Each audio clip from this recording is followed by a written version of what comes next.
Capítulo 21. La reencarnación. Amigos míos, reunidos ahora vamos a estudiar la ley de la reencarnación. Espero que todos vosotros saquéis el mayor provecho de estas pláticas. Es urgente que en conjunto tratemos de comprender en forma íntegra lo que es esta gran ley. Ciertamente, la palabra reencarnación es muy exigente. Recordemos las 10 reencarnaciones de Vishnu, el Cristo cósmico. Krishna, el gran avatara hindú, nacido unos 1000 años antes de Cristo, jamás dijo que todos los animales intelectuales que pueblan la faz de la tierra se reencarnarían. Él afirmó en forma enfática que solo los Budas, los grandes dioses, los devas, los reyes divinos, etcétera, etcétera, se reencarnan. Entrando nosotros en forma más detallada al estudio de la ley de la reencarnación, podemos decir con entera claridad que no es posible la reencarnación de aquellos que no poseen una individualidad sagrada. Incuestionablemente, solo los individuos sagrados se reencarnan y por ello en el Tíbet secreto se celebraron siempre las reencarnaciones humanas con grandes fiestas religiosas. En nombre de la verdad quiero afirmar claramente, sin ambages, la cruda realidad de que únicamente se hace posible la reencarnación o reincorporación de las almas cuando se posee el embrión áureo, la flor áurea. Analizando esta cuestión con gran detenimiento, venimos a entender que tal embrión debe ser fabricado en forma deliberada a base de trabajos conscientes y padecimientos voluntarios. Dentro del terreno meramente retrospectivo, descubrimos el origen de todos esos elementos infrahumanos entre los cuales está enfrascado el material psíquico o materia prima mediante la cual es posible elaborar la flor áurea, el embrión áureo. Ya sabemos porque así lo hemos explicado aquí en otras pláticas, que en un remoto pasado la humanidad desarrolló en su organismo el abominable órgano cundartiguador, la cola satánica. Cuando la humanidad perdió tal órgano, quedaron en los 5 cilindros de la máquina orgánica mente, emoción, movimiento, instinto y sexo, las malas consecuencias del citado órgano. Indubitablemente estos pésimos resultados vinieron a constituir una especie de segunda naturaleza subjetiva e inhumana que todos los animales racionales cargan dentro. Es incuestionable que entre esa doble naturaleza quedó enfrascada la esencia, la materia prima con la cual debemos elaborar el embrión áureo. Disolver tales agregados subjetivos e infrahumanos es vital cuando se trata seriamente de elaborar la flor áurea. En otros tiempos, cuando los pésimos resultados del abominable órgano cundartiguador no se habían desarrollado específicamente, fue posible apelar al factor íntimo que origina los impulsos de la fe, la esperanza y el amor, para motivar la fuerza o fuerzas que podrían desintegrar elementos subjetivos incipientes.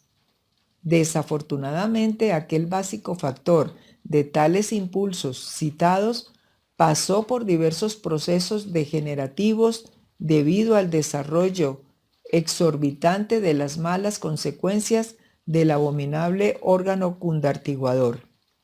Es ciertamente doloroso que aquel factor originador de los íntimos impulsos relacionados con la fe, la esperanza y el amor se hubiera degenerado radicalmente.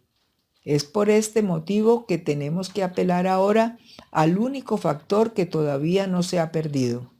Quiero referirme en forma enfática a la esencia, al material psíquico que es ciertamente el fundamento, la base de toda nuestra organización psíquica.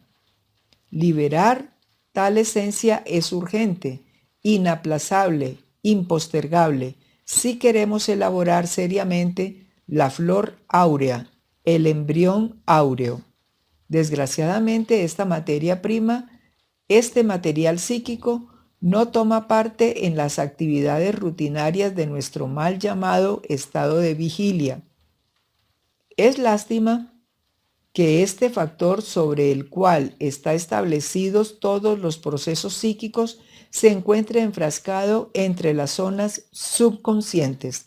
Conseguir que tal factor salga del estado meramente subjetivo para manifestarse en forma autoconsciente y objetiva dentro de nuestras actividades de la vida diaria es vital, urgente, necesario. Es pues el ego, con todos sus agregados psíquicos, esa doble naturaleza antihumana, ese apéndice infrahumano dentro del cual está embotellada la conciencia. Si queremos poseer una individualidad sagrada, debemos apelar al bisturí de la autocrítica para hacerle la disección a todos esos falsos valores que constituyen el mí mismo. Se ha hablado mucho sobre comprensión creadora. Es indispensable conocer en forma íntegra, unitotal, todos los defectos psíquicos que poseemos. Comprender intelectualmente no es todo. Es indiscutible e irrefutable que cualquier defecto psicológico se procesa en 49 niveles subconscientes e infraconscientes y hasta inconscientes. La comprensión en tal o cual nivel no es suficiente. Se necesita con urgencia entender a fondo nuestros defectos. Se hace indispensable perforarlos si es que realmente queremos exterminarlos, aniquilarlos. Sin embargo, la comprensión creadora, a pesar de ser urgente e inaplazable, no es todo. Nosotros los gnósticos vamos mucho más lejos, que queremos capturar, aprender el hondo significado de aquello que hemos comprendido íntegramente. No es posible originar aquellos impulsos íntimos que han de provocar cambios radicales en nuestra psiquis cuando no hemos logrado capturar el hondo significado de tal o cual defecto psicológico. Obviamente, nosotros venimos a quedar debidamente preparados para tal o cual cambio íntimo cuando hemos comprendido este o aquel error de nuestra psiquis. Después viene la eliminación y entonces apelamos a fuerzas de tipo superior. Alguien podría, por ejemplo, haber comprendido el defecto de la ira y hasta podría haberse dado el lujo de capturar su hondo significado y, sin embargo, continuar con ella. Eliminar es diferente porque la mente puede provocar diversos modos de la acción. Puede rotular los defectos, pasarlos de un departamento a otro del entendimiento, pero no puede alterarlos fundamentalmente. Necesitamos apelar a un poder superior a la mente si es que queremos extirpar defectos. Afortunadamente tal poder existe. Quiero referirme ahora al fuego serpentino, a ese fuego sagrado que se desarrolla normalmente en el cuerpo de la zeta. Si dicho poder ígneo pudo en el pasado dividir a los hermafroditas divinos en sexos opuestos, es ostensible que también puede extirpar de nuestra psiquis los elementos inhumanos que como apéndices constituyen en nosotros una doble naturaleza izquierda, siniestra, terriblemente perversa. Ya dijimos en nuestra obra titulada El misterio del auroflorecer que con los primeros porcentajes de esencia liberada se formaba la perla seminal. Ya afirmamos en tal obra que a medida que los distintos elementos subjetivos del hombre mismo se reducen a polvareda cósmica, la perla seminal se desarrolla convirtiéndose en el embrión áureo, en la flor áurea. He ahí el misterio del áureo florecer. El modus operandi lo he explicado demasiado, tanto en estas pláticas como en mis pasados libros. Entonces dije que debemos aprender a dirigir ese fuego serpentino o rayo del Kundalini contra tales o cuales agregados inhumanos, a fin de pulverizarlos con el propósito de libertar la esencia. Expliqué que precisamente en la fragua encendida del vulcano teníamos la oportunidad de trabajar con la lanza de Aquiles. Solo con el asta santa, emblema maravillosa de la electricidad sexual trascendente, podemos desintegrar defectos de tipo psicológico. Quien posea el embrión áureo, quien lo haya elaborado mediante trabajos deliberados y mortificaciones conscientes, tiene derecho a reencarnarse. Es evidente que la flor áurea nos confiere la individualidad sagrada. Es indudable que el embrión áureo viene a establecer en nosotros un completo equilibrio entre lo espiritual y lo material. Aquellos que todavía no poseen tal embrión regresan, se reincorporan en nuevos organismos, pero no se reencarnan. Distíngase, pues, entre reencarnación y retorno. Raros son los que se reencarnan, millones los que retornan. Pregunta: Maestro, ¿pudiera decirnos cuándo se desarrolló en la humanidad el órgano cundartiguador y con qué propósito? Respuesta: con el mayor placer voy a dar respuesta a la pregunta que nuestra hermana secretaria ha formulado. Durante la época del continente Mu o Lemuria, situado, como ya dijimos en pasadas pláticas, en el Océano Pacífico, fue necesario el desarrollo de tal órgano con el propósito de dar estabilidad a la corteza geológica de la Tierra. Como quiera que la máquina humana transforma automáticamente las energías cósmicas para retransmitirlas a las capas interiores del organismo planetario en que vivimos, cualquier cambio que se opera en tales máquinas origina determinados resultados en el interior de nuestro planeta Tierra.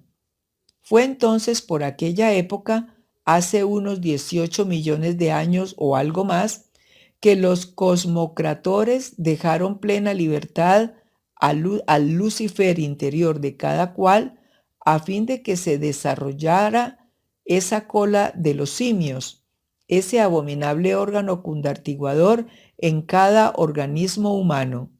Indubitablemente, con tal proceder de los cosmocratores, se alteró la transformación energética dentro del interior humano, originando resultados magníficos para la corteza geológica del mundo, pues ésta se estabilizó, pero siniestros para la humanidad.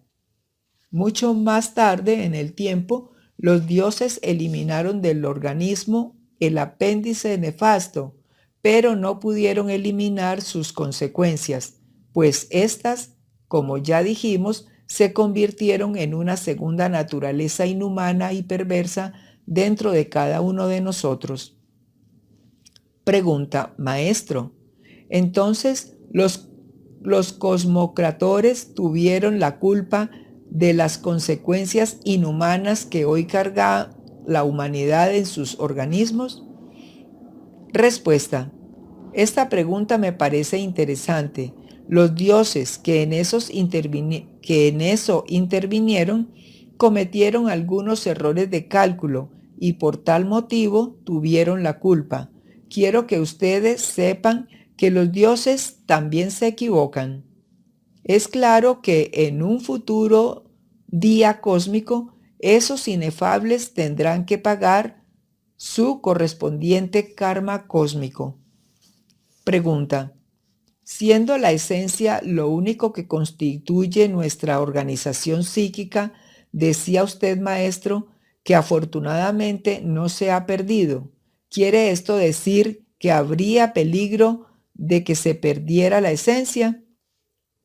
Respuesta: con el mayor placer voy a contestar la pregunta del caballero.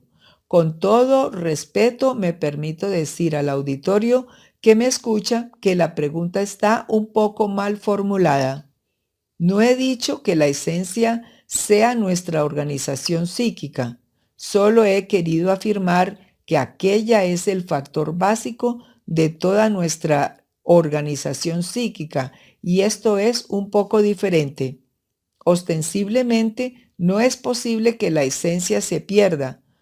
Por ello, afirmo que es el único factor que afortunadamente no se ha perdido.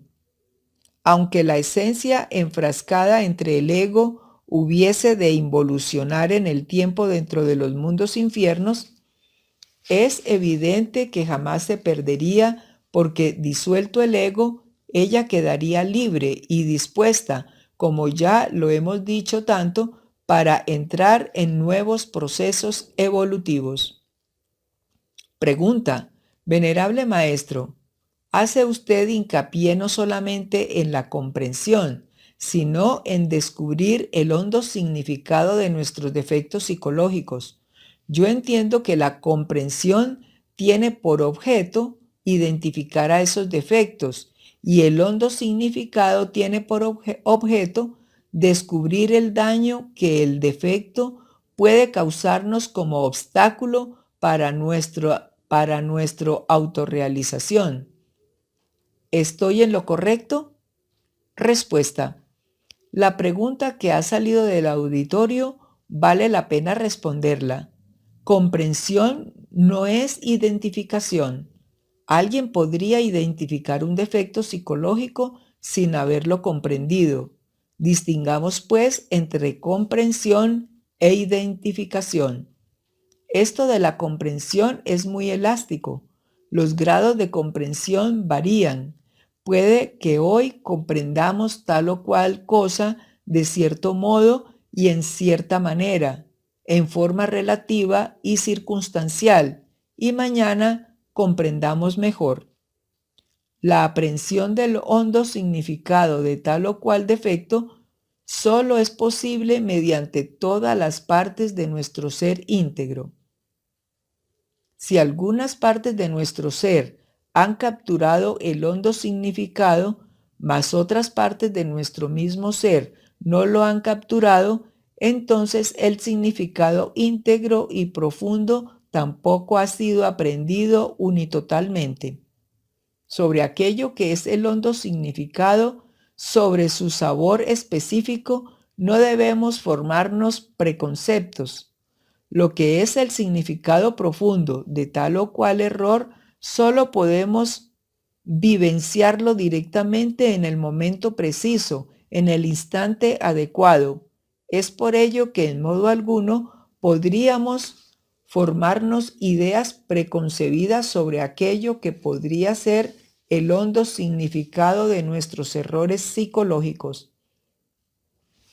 Pregunta: gracias, maestro, por esta explicación, lo cual nos revela que la comprensión realmente es una función de la mente y el hondo significado una función de la conciencia. ¿Es esto correcto?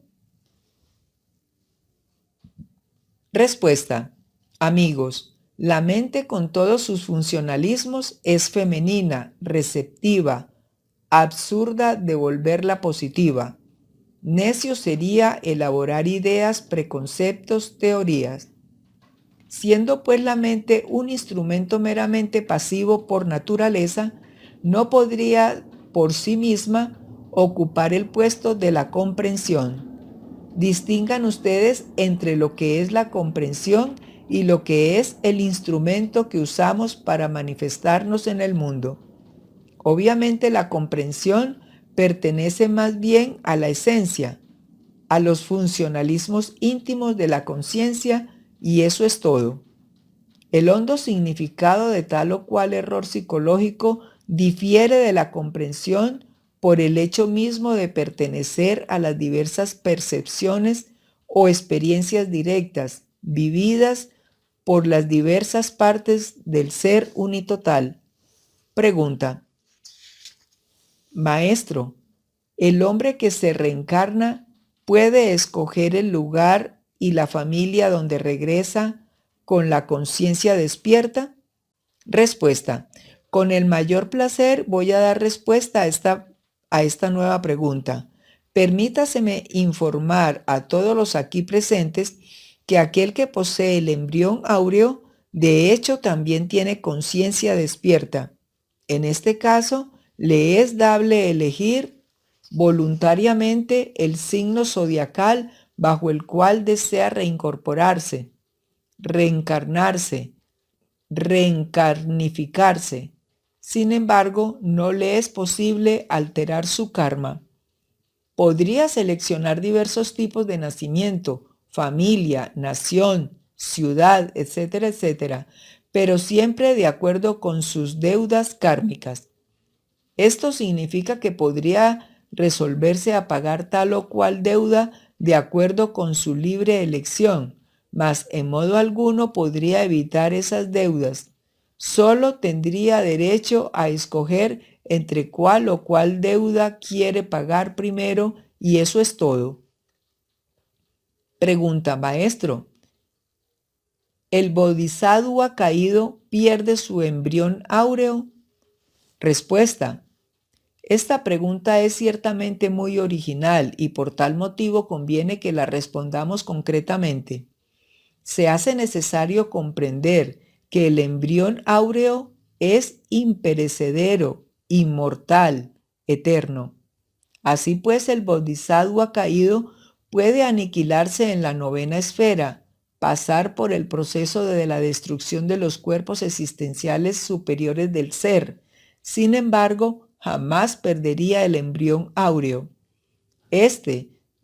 Después de la destrucción radical o aniquilación definitiva del ego, resurgiría, volvería a la superficie de la tierra, a la luz del sol, para reiniciar o empezar una nueva evolución. Pregunta: Maestro, ¿al bodhisattva caído se le duerme la conciencia? Respuesta: distinguidos amigos, es claro que al caerse un bodhisattva, resucitan en él las malas consecuencias del abominable órgano cundartiguador, y entonces el embrión áureo, la conciencia, viene a quedar indiscutiblemente embotellada entre tales factores infrahumanos. El resultado es que la conciencia, en este caso, pierde un buen porcentaje de su lucidez habitual, aunque no se duerme radicalmente. Pregunta: Maestro, ¿el hombre que ha adquirido la individualidad sagrada carece totalmente de deseos? Respuesta: amigos, si alguien ha disuelto el ego, si se ha desegoistizado, indiscutiblemente se ha individualizado, pero deseo es algo más profundo. ¿Podría cualquiera de los aquí presentes eliminar el ego radicalmente y adquirir por tal motivo la individualidad sagrada y sin embargo continuar con el deseo? Esto parece verdaderamente paradójico, contradictorio y hasta absurdo, pero debemos analizarlo un poco. Amigos, el tiempo reclama muchas cosas. Aniquiladas las malas consecuencias del abominable órgano cundartiguador, quedan las cintas teleoginooras. Estas últimas pueden conservarse plenamente en los mundos suprasensibles durante todo el período terrestre, si es que uno no se ha preocupado por desintegrarlas, aniquilarlas, reducirlas a polvareda cósmica. Obviamente, tales cintas a modo de películas vivientes, corresponden ciertamente a todas las escenas del deseo, a todos los actos lujuriosos de esta y de todas nuestras vidas anteriores, y si no se desintegran radicalmente, tampoco se logra el 100% de conciencia objetiva, porque dentro de aquellas está enfrascada parte de la conciencia. Evidentemente, desintegrar tales cintas es un trabajo de orden superior que solo puede realizarse con el hacha de doble filo que figuraba en los tiempos antiguos en el centro de todo laberinto sagrado, símbolo que muy pocos han comprendido y sobre el cual se ha escrito en algunas obras pseudoesoteristas y pseudoocultistas en forma más o menos equivocada. En todo caso, la electricidad sexual trascendente debe también reducir a polvo a las cintas teleoginoras. Ya van viendo ustedes, mis queridos amigos, cuán difícil es poderle dar a la conciencia plena lucidez y objetividad. Es lamentable que la esencia esté tan enfrascada dentro de tan variados elementos subjetivos e infrahumanos. Desgraciadamente, muchos creen que esto de despertar conciencia es cosa fácil y me escriben constantemente quejándose porque todavía no salen en cuerpo astral, protestando porque después de algunos meses todavía no tienen poderes, exigiendo de inmediato la capacidad para vivir en forma lúcida y plena fuera del cuerpo físico, etcétera, etcétera, etcétera. Por lo común, los que se inician en nuestros estudios andan en busca de poderes y cuando no se transforman en individuos omnipotentes de inmediato, entonces buscan el camino subjetivo del espiritismo o se afilian a diversas escuelas de psiquis subjetiva con el propósito de conseguir instantáneamente las codiciadas facultades psíquicas.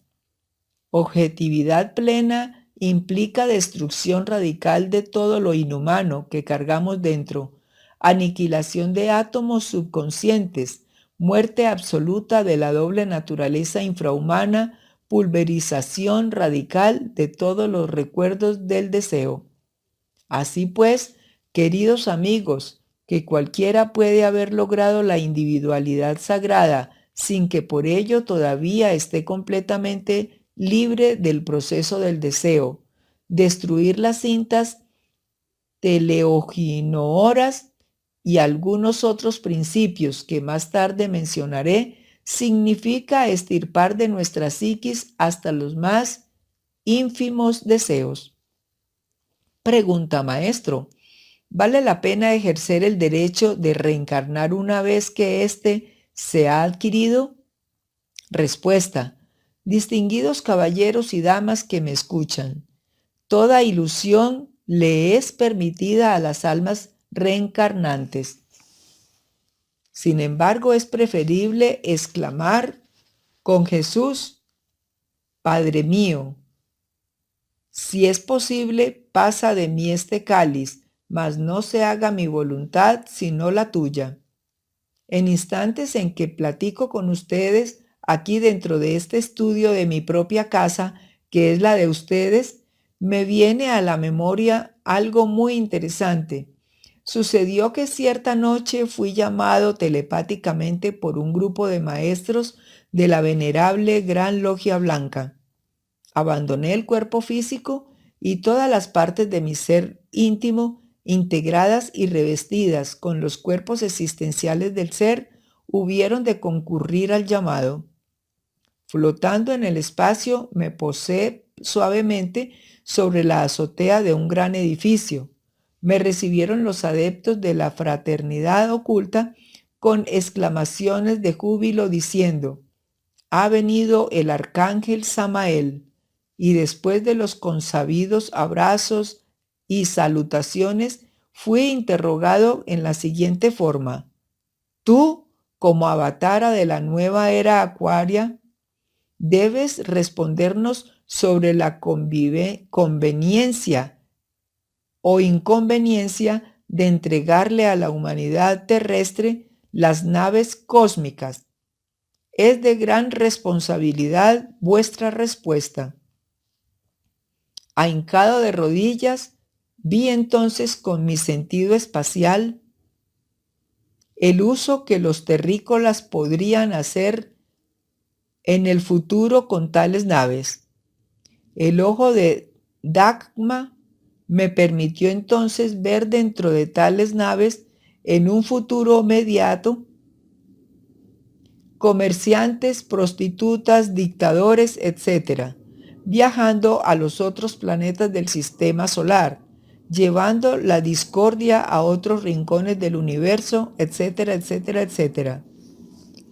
Sintiendo en esos momentos la responsabilidad que pesaba sobre mis hombros, me dirigí a mi Padre que está en secreto, diciendo: Padre mío, si es posible, pasa de mí este cáliz, mas no se haga mi voluntad sino la tuya. Aquellas palabras vibraron en los 9 cielos de esfera en esfera, de mundo en mundo. Pasaron los años y todo quedó resuelto. Mi Padre que está en secreto dio la respuesta adecuada. Selección del personal humano. Entregar esas naves a ciertos grupos muy selectos de la humanidad. No está de más decir a nuestros amigos que ya ciertos grupos humanos aislados poseen esa clase de vehículos espaciales.